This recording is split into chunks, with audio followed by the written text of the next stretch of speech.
అయ్యప్ప పులిపాల కోసం అడవికి వెళుతున్నప్పుడు ఆయన పెంపుడు తండ్రి రాజశేఖర మహారాజు పరమేశ్వరుడు తన పుత్రునికి తోడుగా ఉండే విధంగా ఆయనకు ఒక ముక్కంటి కొబ్బరికాయ, దానితో పాటు కొన్ని ఆహార పదార్థాలను ఇచ్చి పంపించాడు. దానిని అయ్యప్ప ఇరుముడులుగా కట్టి తనతో తీసుకువెళ్లాడు. దాని తాత్పర్యమే మనం తీసుకువెళ్లే ఇరుముడులు. ఇరుముడి అనేది నేతగుడ్డతో కుట్టబడిన 2 భాగాలుగా ఉండే సంచి.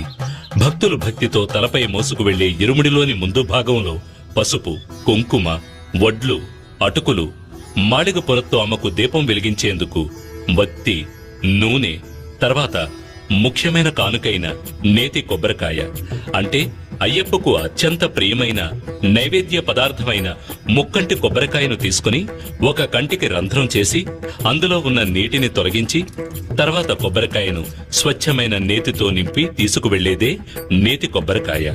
అయ్యప్ప